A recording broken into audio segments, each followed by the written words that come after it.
Como não compreender Lacan, é o nome do nosso seminário, e hoje é Angústia e Eulatusa. É o título, é a nossa temática. Então eu queria lançar um conceito. Esse foi o seminário que o título foi O Ser Lançado, L'être jeté, de Heidegger e de Lacan, e o Freud necessário. Lacan conceitua a latusa, que vem da palavra lete no grego. Lete quer dizer o rio da morte. Na religião grega, quando as pessoas morriam, para esquecer o passado de uma vida terrestre, eles tomavam banho nesse rio Lete, para esquecer o ser. Daí vem a ideia, esse Lete é usado para o esquecimento do ser pelo próprio homem na sua existência, né? E Lacan conceitua latusa, ele tira de Lete a palavra latusa. Como ele conceitua latusa? Como um muro para o sujeito e a psicanálise. Ele barra o sujeito e a psicanálise. Porque a latusa é um objeto vazio, um objeto sem essência, um objeto que não ajuda o homem a ser alguma coisa no mundo. O mundo vivencia a perdição do cogito cartesiano, do cogito cartesiano. Solto, desprendido, cogito sum, cogito ergo, cogito cogito sum. É cogito sum, penso, existo, né? Ok? Porque nós vamos falar de afeto aqui, eu queria lembrar a questão do afeto em Baruch Spinoza, na Ética, a maneira dos geômetras. Baruch Spinoza dizia que há 3 afetos fundamentais que originam os demais afetos. A alegria origina os afetos bons. A tristeza origina os maus afetos. E o desejo origina também bons afetos. Isso era o pensamento do filósofo Baruch Spinoza, filósofo holandês, né? Então, eu já disse que os demais afetos são derivados de um desses 3 afetos, dentro da teoria de Baruch Spinoza, que ele era inspirado do pensamento de René Descartes. E ele fala também da questão como Aristóteles via a questão dos afetos. Isso é muito interessante. Na Ética Nicômaco, na obra de Aristóteles, nós temos a questão dos afetos.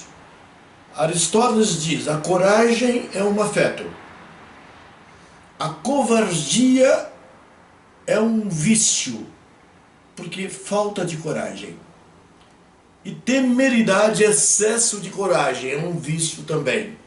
Então Aristóteles dizia: o que vale é o caminho do meio. Entre a coragem, a temeridade e a covardia, vale o caminho do meio, que é a coragem. Tá certo? A paixão, por exemplo, é um excesso. O amor, o amor, ele deve ser, dentro da visão de Platão, do Fedro, deve ser uma coisa racional, né? Então é interessante esse pensamento aristotélico a respeito da questão dos afetos, né? E eu tenho também aqui a arete helênica. A palavra virtude na filosofia latina e grega, vir quer dizer homem. Então virtude eram qualidades masculinas, né?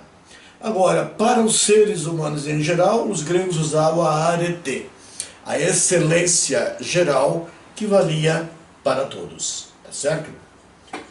Eu queria comentar aqui alguma coisa sobre a questão da busca incansável do ser, que a angústia está sempre associada à busca incansável do ser. Desde os filósofos mais antigos, como Parmênides, o que é, é. O que não é, não é. Heráclito fala da história dos infinitos rios. Não se passa um rio 2 vezes. A questão da dialética. E Platão e Aristóteles, a pergunta é feita: onde está o ser? E a metafísica passou séculos e séculos perguntando isso, e Heidegger parou de perguntar sobre o ser e perguntou sobre a estrutura do ser e acabou lançando o Dasein. Que pergunta é feita? A pergunta sobre o sentido do ser que não mais vem sendo olhada pela episteme. E chega um momento no mundo que não se pergunta mais pelo ser. E os filósofos, e no mundo atual, os filósofos podem ser latusas. O analisando pode ser uma latusa, o psicanalista pode ser uma latusa, né? Então vejam vocês, em desespero, Lacan lança em O Avesso da Psicanálise, que é o livro anterior, ele lança a latusa. O que é a latusa? Ele definiu lá em cima: um muro para o sujeito e a psicanálise, ou uma vacuidade larga, onde não habitam o cogito e o existo. Né? E de Baruch Spinoza, acho que vale a pena lembrar também da questão que ele lança, o conatus spinoziano, né? O conatus, que é a persistência para existir. Então ele dizia: se nós estamos o nosso sujeito é alimentado por afetos como a alegria, o desejo e derivados, nós temos um conato positivo. Isso equivale à pulsão de vida de Freud, mais tardiamente, né? Com certeza. Agora, se nós temos tristeza e temos afetos derivados da tristeza, nós temos um conatus negativo, que pode nos levar para uma fraqueza da persistência de existir. Pulsão de morte, já pensada em Baruch Spinoza. Será que Freud leu Baruch Spinoza? Agora nós vamos abordar a questão da angústia. É o livro 10 de Lacan, L'Angoisse, né? É o último livro, é o último seminário em que Lacan fala. Lacan ainda fala para a Sociedade Francesa de Psicanálise, porque o próximo seminário dele vai ser uma aula do Le Nom du Père, do nome do pai, e do não do pai, é a mesma coisa, né? Ele abandona esse seminário e ele acabou de romper com a Sociedade Francesa de Psicanálise e cria a École Freudienne de Paris. Ele vai falar dos 4 princípios fundamentais da psicanálise. É um reinício de Lacan dentro de um discurso livre dele mesmo e sem censuras. Então, a angústia, será que a angústia ela é afeto? Ela é significante? Ou ao longo da civilização, desde a Grécia Antiga a gente vem abordando isso, nós fizemos um trabalho, um levantamento, né? Que a angústia deixou de ser um afeto simples e passou a se integrar com significantes. E o filósofo que mais estudou a angústia foi o Søren Kierkegaard, que escreveu O Conceito da Angústia e escreveu um outro livro chamado Sickness Until Death, a doença que leva à morte, que é também sobre a angústia. Depois nós passamos para o filósofo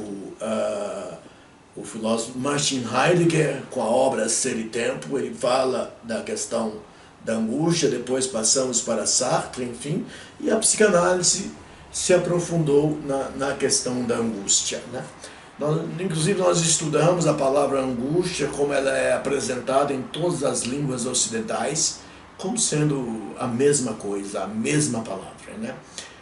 Que vem de angor, no grego, quer dizer uma dor torácica, angor. E até hoje, dos angustiados, sempre a angústia é um meio de comunicação do sujeito com o corpo. E frequentemente o analisando, ou o paciente, chega para o médico, para o psicanalista e diz: eu estou com uma pressão torácica. A angústia avisa através dos vários sintomas e da linguagem corporal. E Lacan diz a angústia ela está ligada a uma rede de significantes. Então a angústia ela pode ter estrutura de afeto e pode ter também uma estrutura significante, uma estrutura matemática, né? Então o S1 seria o souci, o cuidado. O cuidado é uma questão da psicanálise, né, de todos os sujeitos humanos. Tem o S2, o segundo significante, sérieux, a seriedade. S3, a inibição. O S4, attente, a expectativa, né?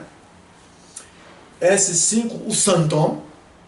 Esse já estamos no sintoma. E finalmente o S6 é a angoisse. É assim que Lacan apresenta estes 6 elementos como constituintes da estrutura da angústia. A estrutura da angústia. Eu disse que vem sendo elaborada há séculos. Se era um afeto, foi separado e digo, não, esse vai exercer funções especiais na vida do sujeito, na existência do sujeito. Vem sendo elaborada há séculos em nossa civilização, com a participação das ciências do espírito. Quando eu uso ciências do espírito, quero falar de... Eu estou me lembrando de Phänomenologie des Geistes, a fenomenologia do espírito. Porque espírito em alemão quer dizer psiquismo, aparelho psíquico, né? Com a participação, então, da Phänomenologie des Geistes, por exemplo, de Hegel, como a filosofia, a antropologia e a psicanálise, todos participaram da estruturação do conceito de angústia na nossa civilização. Metapsicologia estrutural da angústia. Tem a estrutura da fantasia. A estrutura da angústia tem equivalência à estrutura da angústia, da fantasia. E da angústia tem a mesma equivalência. São estruturas do inconsciente. São elementos formados pela cadeia de significantes do inconsciente. O significante e o afeto definitório ocupam o lugar do um. Então a angústia, ela ocupa o lugar do um. Ela teria um sujeito, ela teria um ser, porque ela ela dialoga com o corpo, dialoga com o sujeito de uma maneira muito eficaz. Portanto, não podemos dizer que a angústia é simplesmente um afeto. Isso é uma afirmação lacaniana, é de Lacan, tá certo? Então ele defende o estudo da angústia de acordo com essa estrutura que a gente vem trabalhando. A consolidação da angústia. No seminário inaugural, o outro seminário que eu dei, abrindo, abordamos o lugar da angústia nas ciências do espírito e nas ciências naturais. Não tanto, as ciências naturais eu andei lendo o projeto de Freud de 1895, ele não fala, ele fala algumas coisas que têm interesse para o estudo da angústia, embora ele não fale da angústia em si mesma, né? A substância, a angústia é uma substância muito bem estruturada. A substância do afeto é de grande interesse para a compreensão da angústia como um significante. A angústia é um significante. Angst em dinamarquês, Angst em alemão, angoisse em francês, angoscia em italiano, angus em grego, né? Então é a mesma palavra que se difundiu por toda a cultura ocidental, né? Angústia como uma via de comunicação, ela é uma via de comunicação, é uma via de discurso, é uma via de integração do aparelho psíquico do sujeito com o corpo. Então a angústia como via de comunicação entre o sujeito e a estrutura corpórea. Ela não esquece, ela não abandona, né?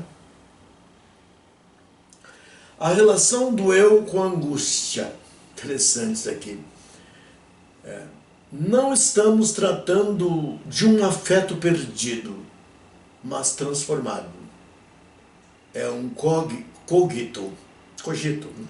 É um cogito que pensa, como a gente disse, o ser corpóreo e o sujeito. A angústia sempre tem o sujeito na mira. A angústia é um grande vigia do sujeito. É um observador. Ele comunica aos cuidadores que alguma coisa está acontecendo. Os outros afetos, às vezes, são espalhados, ensandecidos, sem uma lógica matemática, mas eles não foram, nem todos foram estudados, tanto quanto a angústia, ao longo dos últimos 2,5 milênios, né? A partir do surgimento da filosofia psicanalítica grega, como Sócrates, né? Platão, né? Deixaram de estudar a natureza e passaram a estudar o sujeito. Então, assim sendo, o eu, tendo interesse, é advertido para o cogito terapêutico e a capacitação do conflito e a pacificação, do conflito entre o psíquico e o corporal. Porque a angústia, ela leva o sujeito ao cogito, ao pensamento, a ratio, a razão, a Vernunft kantiana. Aquilo, o logos grego, que é a razão. Né?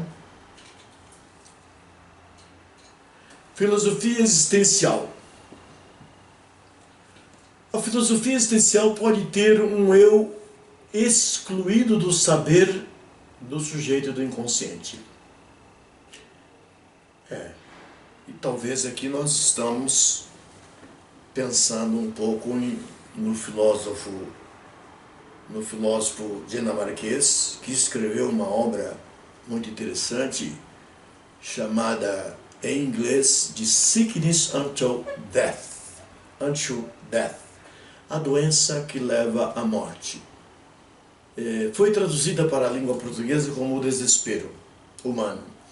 Mas é a doença que leva à morte, segundo Søren Kierkegaard, mas a morte do sujeito. Quando não existe um eu, quando nós temos vários distúrbios do eu. Vamos colocar aqui agora.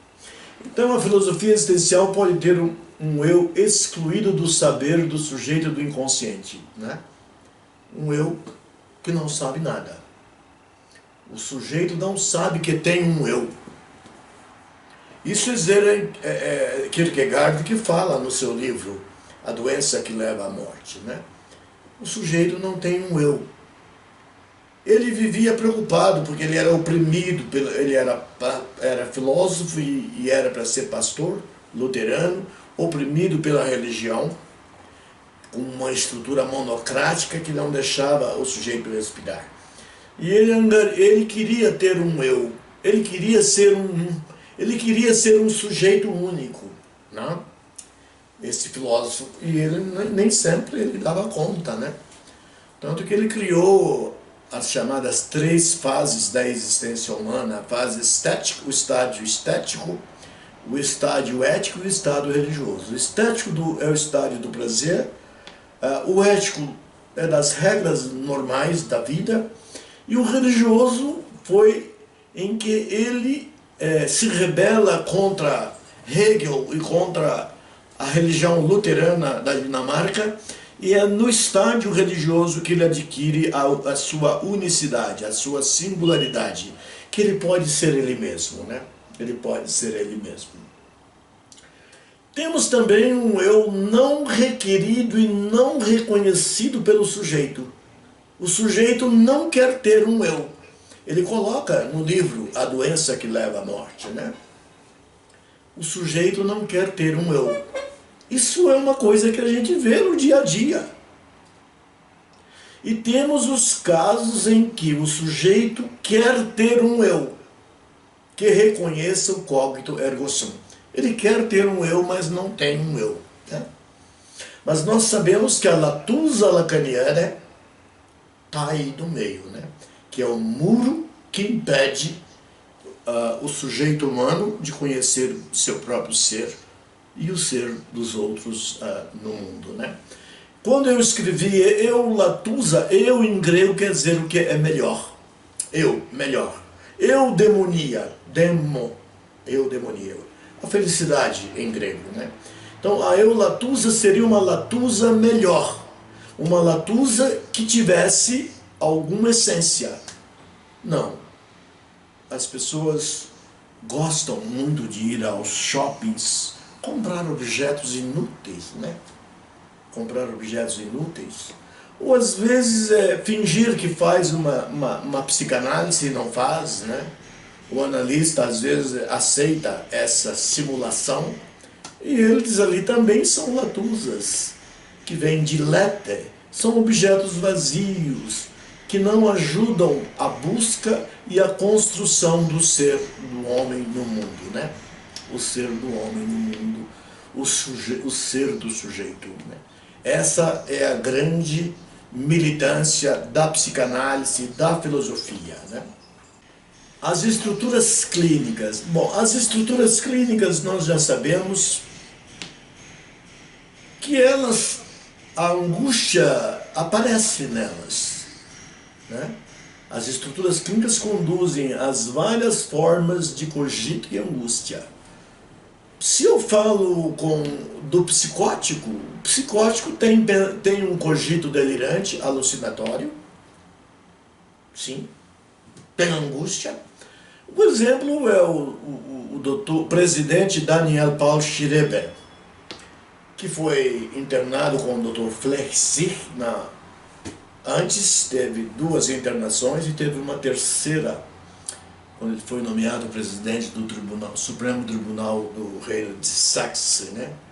Ele ficou 10 anos internado nesse hospital, aos cuidados do Dr. Weber. Não havia psicanálise, provavelmente o Dr. Weber conversava muito com ele, né? Ele era de uma família muito distinta da Alemanha. E no início ele dormia numa cela de altíssima segurança, porque ele não mostrava o sujeito saudável, né? Mas depois de 2 anos ele foi separando o discurso alucinatório e delirante do discurso opcional, arbitrário dele, né?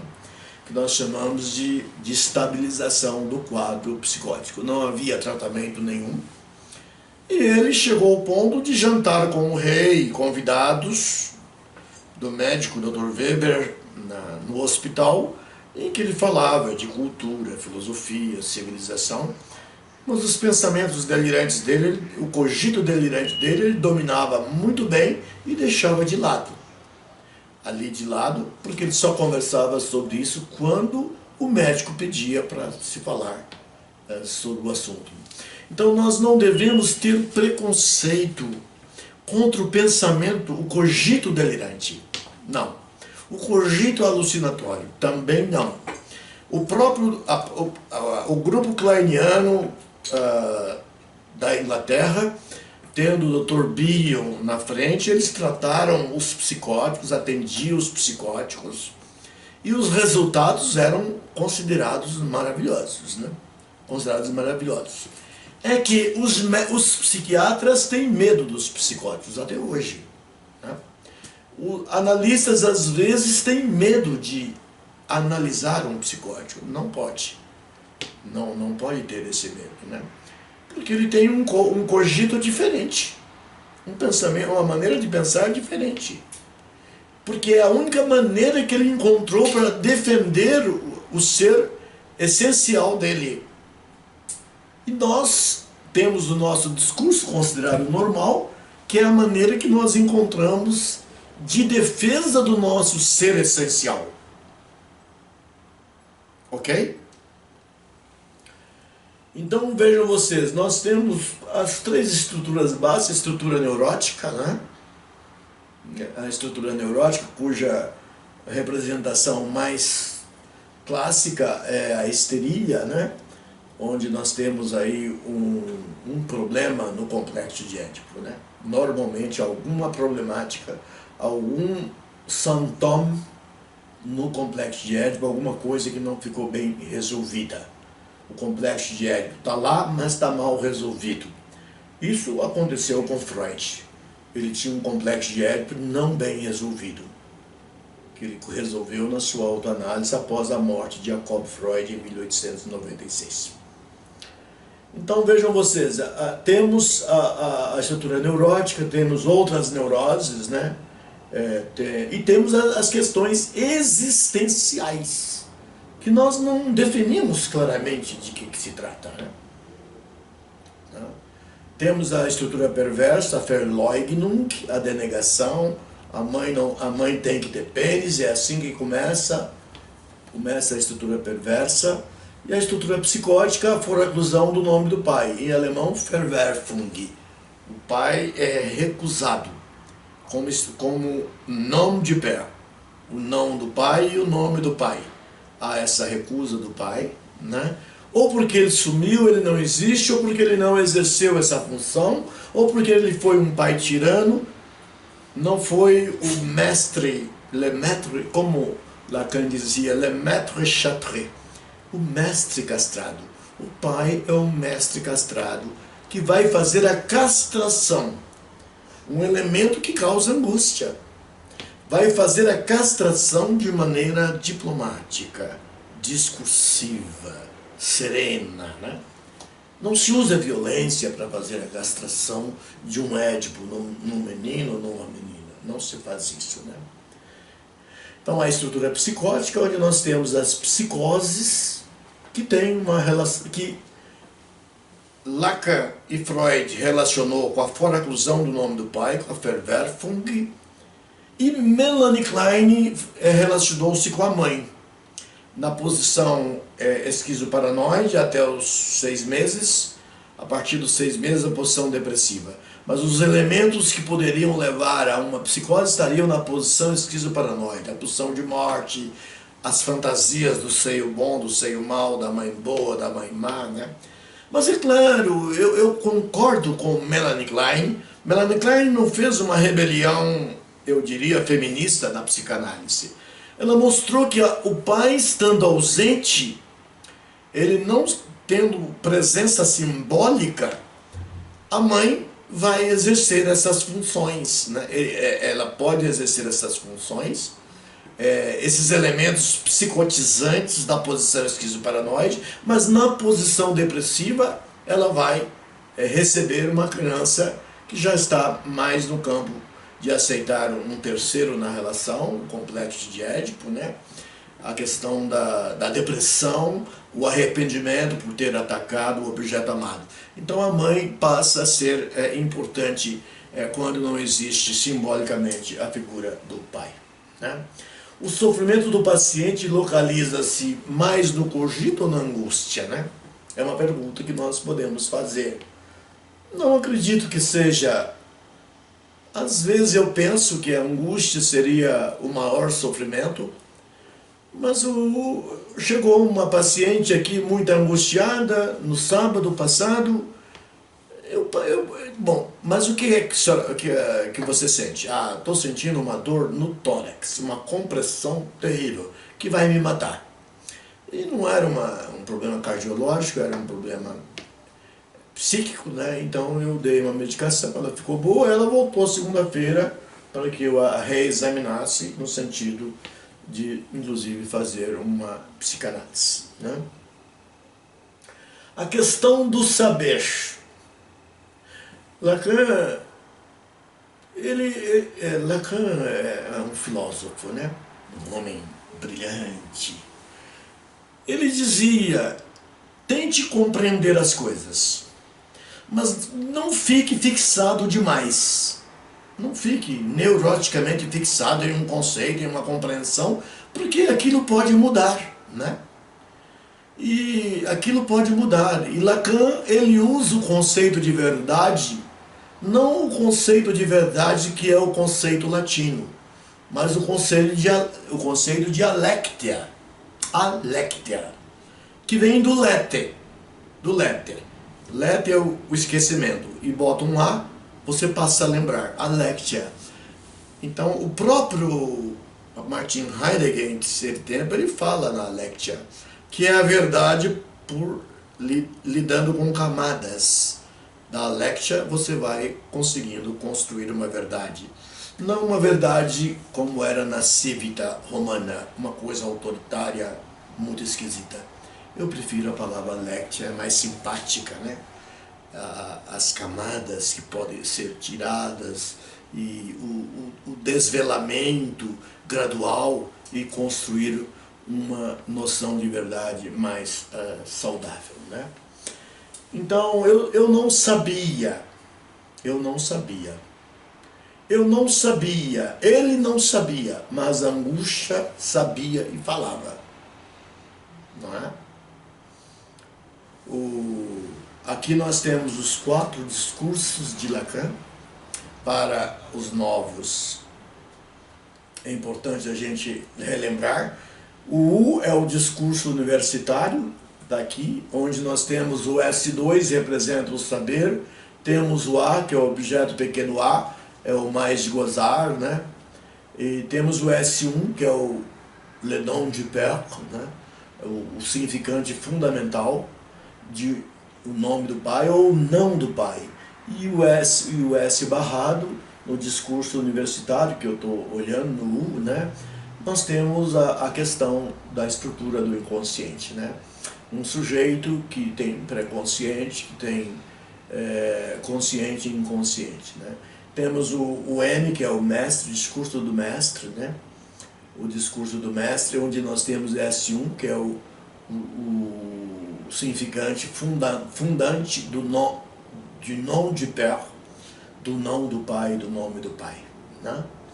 E temos também o H, que é o discurso da histérica, e prevalece, é claro que esse discurso é dirigido pelo S barrado, pelo sujeito dividido, né? Que surgiu com as histéricas vienenses. Houve uma epidemia de histeria durante um século em Viena, né?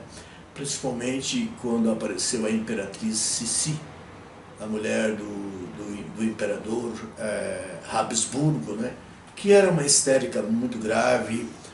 Ela teve um romance com o imperador até uma certa idade, até um certo tempo. Depois disse, não, vou arrumar amantes para você, e ela saía pelo mundo. Sissi, a imperatriz Sissi. E ela foi assassinada em Genebra, na Suíça, em 1898, por um terrorista italiano, né? Por um terrorista italiano. Então vejam vocês, e temos o A, que é o discurso do analista, cujo elemento definitório fundamental é o A, o objeto pequeno a. O que é o objeto pequeno a? Eu tenho um excesso, o sujeito está lá, o bebê nasceu, o bebê está na posição da lalenga até os 4, 6 meses, né? Ele tem um excesso de pulsão sexual, né? Ele tem um excesso, até o complexo de Édipo, o excesso originário de pulsão sexual existe. E nós temos que, obviamente, trabalhar isso.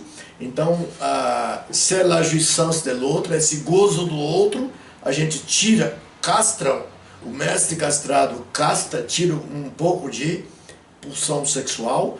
Depois, aí nós temos la jouissance phallique, o gozo fálico, se tira mais e se chega ao objeto pequeno a.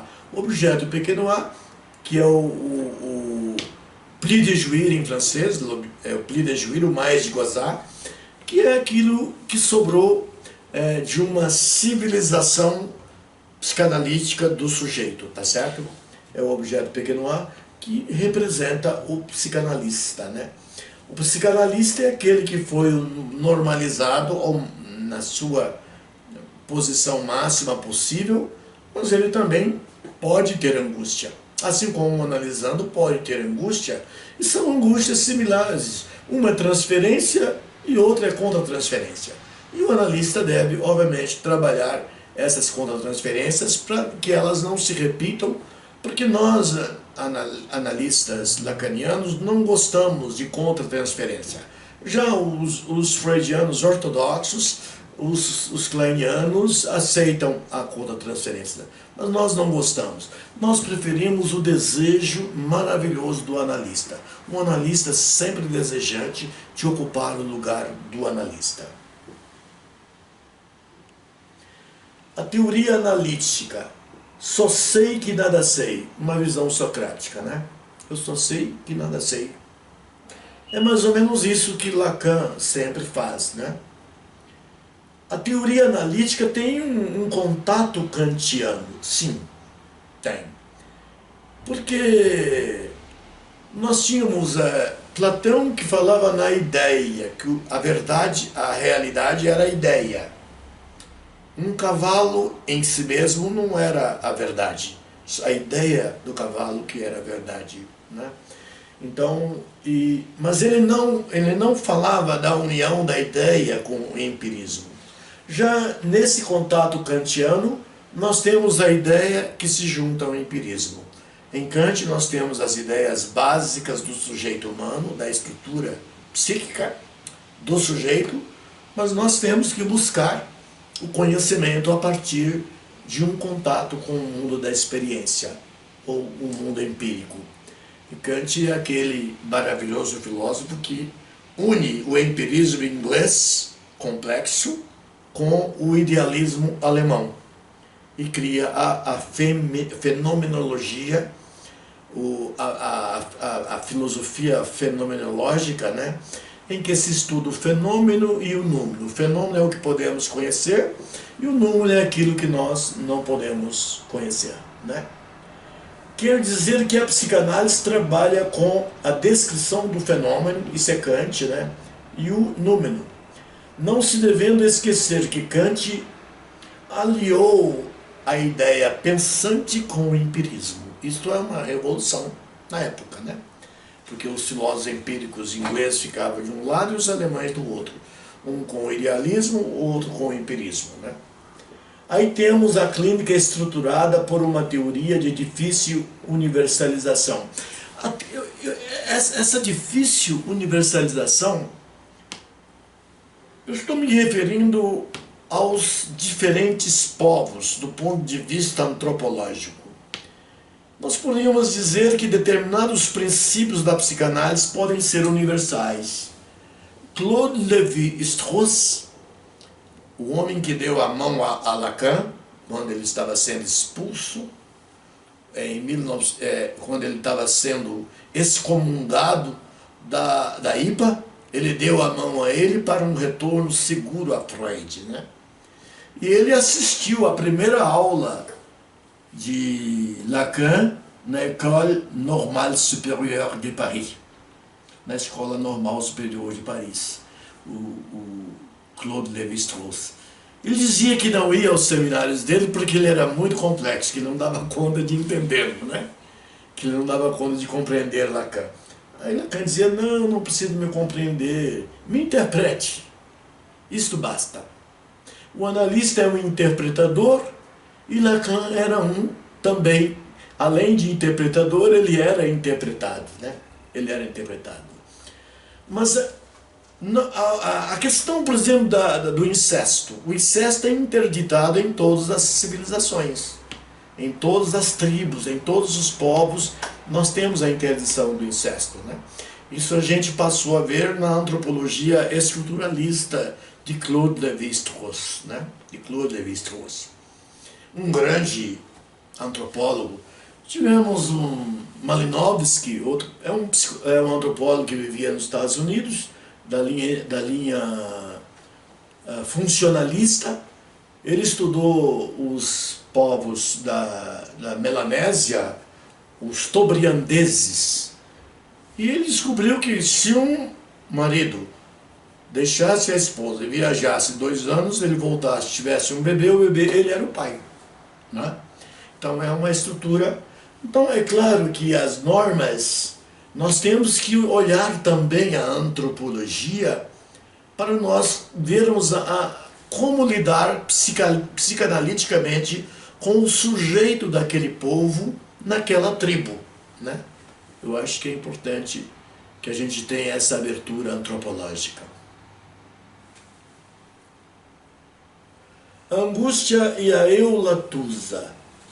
A latusa lacaniana deriva do lete, da religião grega antiga, representando o caminho do esquecimento do ser. Depois da morte, o sujeito passava pelo rio Lete e ele esquecia a vida terrena. Havia um total esquecimento, né? Um total esquecimento da vida terrena. E Lacan utilizou esse Lete, aí surgiu a palavra lectia, que é a verdade, que é o contrário do esquecimento, né? Lete, a lectia. E Lacan criou a palavra latusa, a partir do Lete, né? A latusa como sendo uma estrutura ligada ao esquecimento do ser, né? A latusa lacaniana representa os objetos vazios do mundo, objetos vazios, largos vazios, né? Desprovidos de essência e sentido, né? O mundo adora objetos sem importância. Os shoppings estão cheios deles, né? De objetos que não têm importância nenhuma, enquanto os sujeitos não têm coragem de encontrar um eu, ou de encontrar com seu eu existente, ou de criar um eu para si mesmo, né? Um eu estou dizendo dentro da estrutura do sujeito, mas como um ponto mais focal, um ponto mais focado, eu diria, de inspiração kierkegaardiana, do filósofo dinamarquês Søren Kierkegaard, né? Como Latusa, podemos ver os objetos abandonados do mundo, né? Desabonados de cogito, de cogito. São objetos que não são abonados pelo cogito, né? Neles estão os sujeitos, poderão estar também o analisando e o analista, como Latusas, né? A angústia gera essência para a eulatusa. Eu, em grego, quer dizer melhor. Uma latusa melhor. Vamos diminuir, vamos dizer, o conteúdo vazio da latusa e vamos colocar alguma essência dentro dela, né? Vamos enfrentar o pensamento lacaniano e vamos melhorar essa latusa. Aí eu coloquei o eu grego. Eu quer dizer o melhor. Eudemonia, felicidade, né? Demos, eudemonia. Demonia é felicidade. E eu é que é realmente a felicidade, né? Então vejam vocês, como Latusa podemos ver os sujeitos, eu já falei, abandonados do mundo, desabonados de cogito. Neles estão os sujeitos. Podemos estar também o analisando e o analista. A angústia gera essência para a eulatusa, que é o eu melhor e também a egoidade, né? O eu latusa. Nós estamos aí colocando o eu na latusa, para que o eu pense a si mesmo, pense a sua angústia, pense a doença que leva à morte do sujeito, né? As pessoas morrem pelo sujeito, não morrem fisicamente muito. O sujeito realmente tem uma letalidade bastante grande. Isso é uma coisa que nos preocupa. O eu em fenomenologia do espírito, né? De Hegel, o filósofo Hegel, um grande pensador sistemático, né? Criador da dialética hegeliana, né? E das grandes voltas que o mundo dá. Phänomenologie des Geistes, a fenomenologia do espírito. Espírito, em português, eu coloquei no sentido do psiquismo, o Geist alemão. Então, a Phänomenologie des Geistes de Hegel, a fenomenologia do espírito de Hegel, trata dos caminhos do ser, olha, do ser, longe da latusa, na historicidade do mundo, né? Ou a própria historicidade do ser no mundo, né? Nós lidamos, é assim que lida com a questão o Hegel, né? O movimento fundante desse cogito hegeliano, do cogito, ocorre no An-sich-Sein. An-sich-Sein, como nós traduzimos esse termo, é o ser em si, o ser em si mesmo. Mas ele não sai de si. Ele não vê o mundo, ele não tem mundo, né? O ser em si, o Bewusstsein, ou sem o Bewusstsein. Bewusstsein quer dizer consciente, ou sem o consciente, o ser em si sem o consciente. Isso é um momento muito arcaico na evolução humana, até chegar à razão, né? Chega ao encontro da razão, do Logos, da Vernunft. A grande volta se dá no Für-sich-Sein. An-sich-Sein, o ser está em si, ele não sai de si. Ele não tem consciência de mundo. Ele não tem um mundo ao redor, um Welt. Ele tem um Welt, um Innenwelt só, um mundo interior. Mas a grande volta se dá no Für-sich-Sein, o ser para si. Ele sabe que tem um ser e que há um mundo fora de si mesmo, né? É a grande volta na criação do ser civilizado, ou da civilização. Tempos remotos que nós não podemos mensurar, que adquire um Bewusstsein.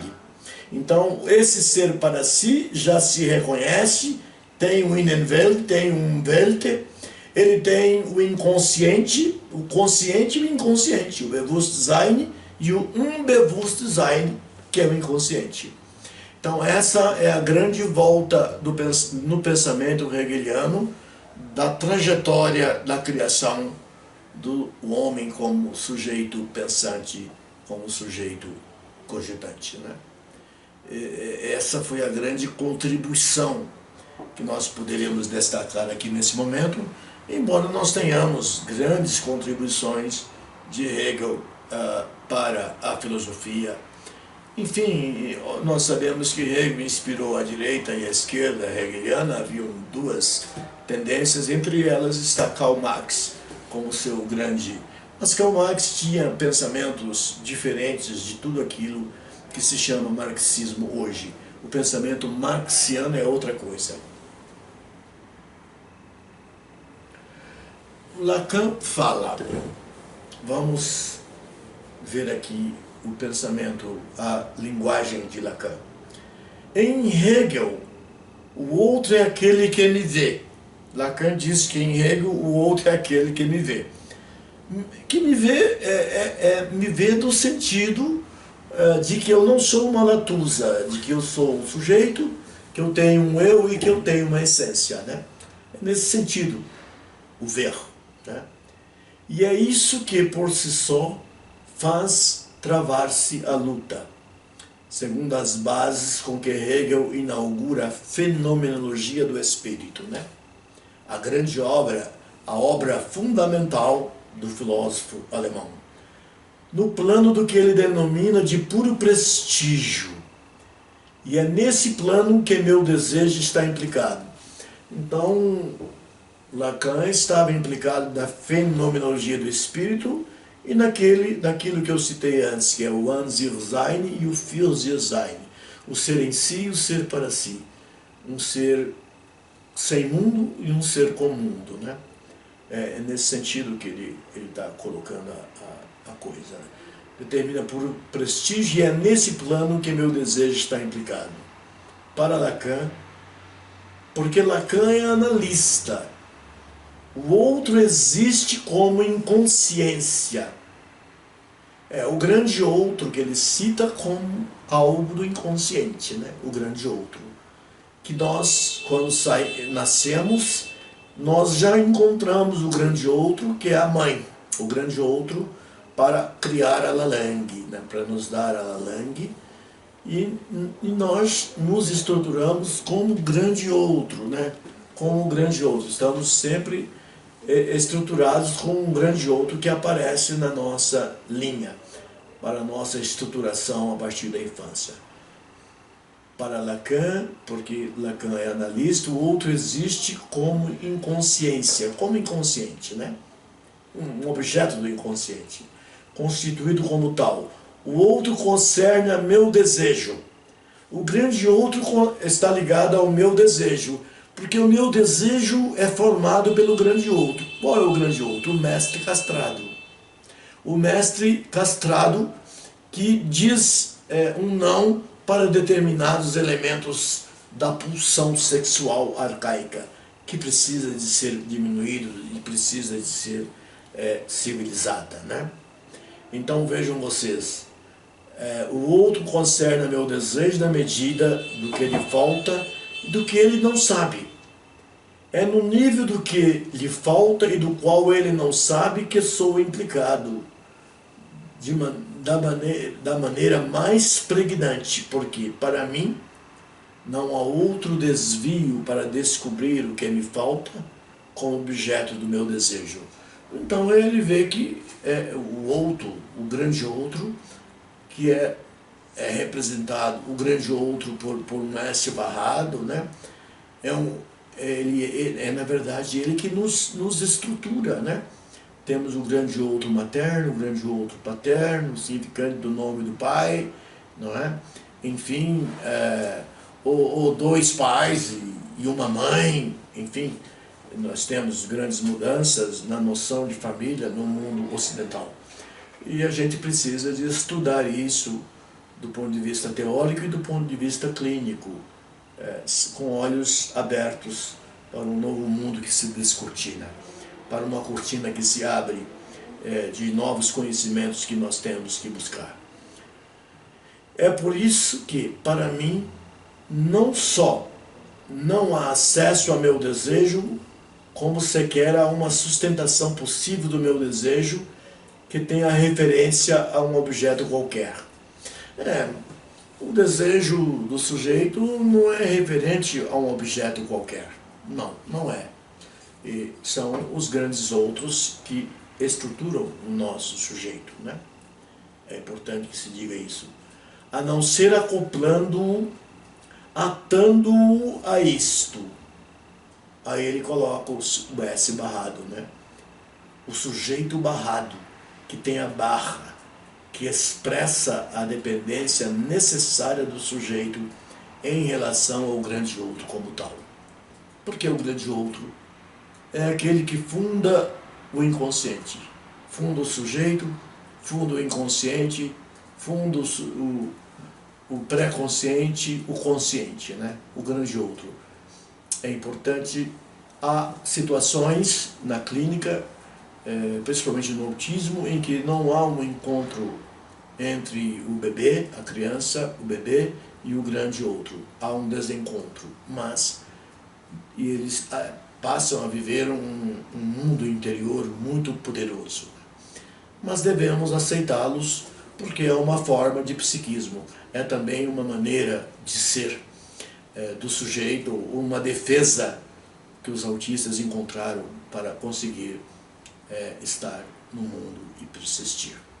Ok?